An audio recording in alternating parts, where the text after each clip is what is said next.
Low-light footage can look cinematic, or it can look like a grainy mess. If you've ever tried filming at night or in a dark room, you know how tough it is to get clean, sharp images without noise, blur, or crushing shadows.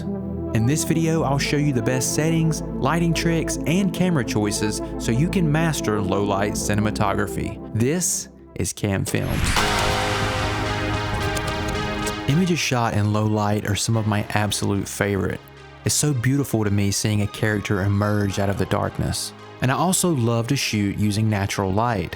But shooting this way in low light situations can be pretty challenging for cinematographers. And understanding the challenges of shooting in low light can help us learn how to master it. Before we dive into the technical aspects, let's talk about why shooting in low light is so difficult. The biggest challenge you're going to face is noise and grain. When your camera struggles to gather light, digital noise is going to creep into the shadows. You'll also be up against motion blur.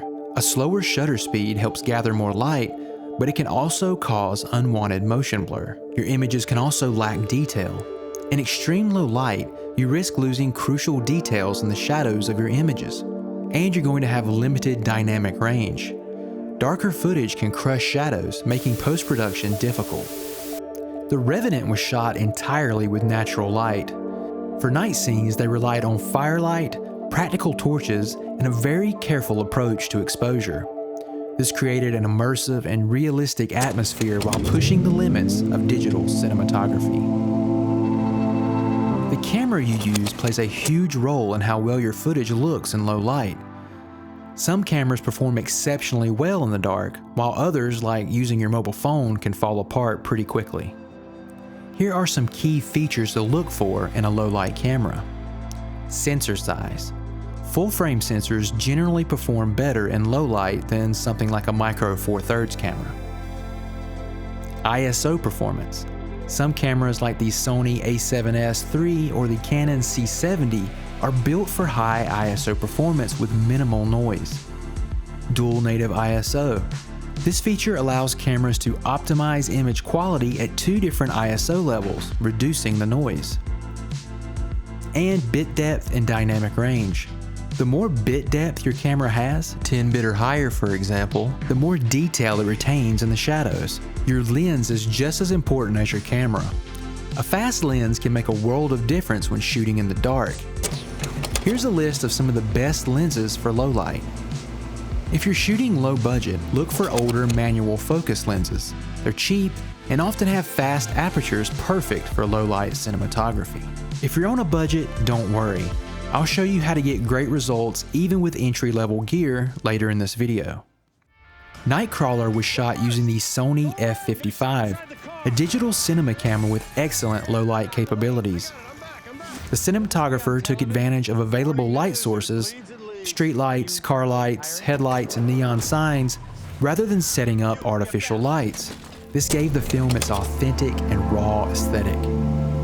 Regardless of what camera or lens you're using, and even if you're using a mobile phone, we can set our devices up for better low light performance. One of the first key camera settings to keep in mind when shooting low light is your aperture. You're going to want to keep it wide open, f1.2 or something around f2.8. The wider the aperture, the more light you're letting into your camera. You'll also want to keep your eye on your ISO. Keep it as low as possible. Start at ISO 800 or your camera's native ISO setting, and increase only when necessary to avoid excessive noise. Shutter speed. Follow the 180-degree rule when it comes to shutter speed. For cinematic motion, set shutter speed to double your frame rate. For example, if you're shooting 24 FPS, your shutter speed should be 148. If necessary, lower your shutter speed, but watch for unwanted motion blur. Frame rate. Stick to 24 FPS for natural motion.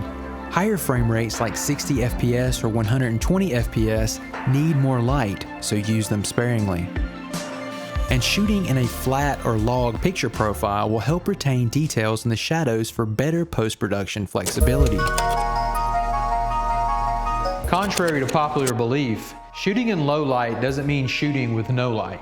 The key is learning how to shape and utilize available light sources. For example, you can use practical lights like existing street lamps, candles, neon signs, or car headlights to light your scenes. You can also use soft light sources, like a dimmable LED panel with diffusion can create a soft cinematic glow. You can bounce a small light off a white wall or reflector to create a subtle feel on your subject. You can also use negative fill like black flags or dark fabrics to deepen shadows and create contrast. And it's always good to use motivated lighting and justify your light source within the scene for realism. Blade Runner 2049 is a masterclass in low-light cinematography. Cinematographer Roger Deakins, one of my favorites, used practical neon lights, soft diffused LED panels, and careful shadow control to create the film's rich, futuristic look. Even with the best settings, some noise may be inevitable. Here's how you can help reduce it. Expose to the right. Slightly overexpose footage and bring it down in post to minimize your noise. Use fill light sparingly. Even a small LED light can reduce noise in the shadows. And you can try using post-production noise reduction if you have to, like Neat Video or DaVinci Resolve's built-in noise reduction. Alternatively, you can add grain instead of removing noise. Sometimes adding fine film grain can hide ugly digital noise. One of my favorite films, The Witch, was shot in natural light and candlelight. The cinematographer chose to embrace the darkness rather than artificially brighten scenes. The result? An eerie, authentic atmosphere that helps enhance the horror. Before we wrap things up, here's a few final tips to help you nail low-light cinematography every time. Shoot in RAW or 10-bit formats whenever possible. Be sure to use a tripod or gimbal for stable shots in dark environments. Take advantage of golden hour and blue hour for natural, low-light shots. Experiment with silhouettes and contrast for dramatic looks. And test your camera's limits so you know how far you can push it in real-world scenarios. Shooting in low light doesn't have to be intimidating. With the right camera, lens, settings, and lighting techniques, you can capture breathtaking images even in the darkest environments. The best thing we can do as filmmakers and cinematographers is to set up our gear and try different scenarios with different lights and just see what works for us. Practice makes perfect. If you found this video helpful, don't forget to like, subscribe, and hit the bell so you never miss a new video. I'm Ryan, this is Camp Films. Thank you so much for coming along on this filmmaking journey with me, and I will see you on the next video. Bye-bye.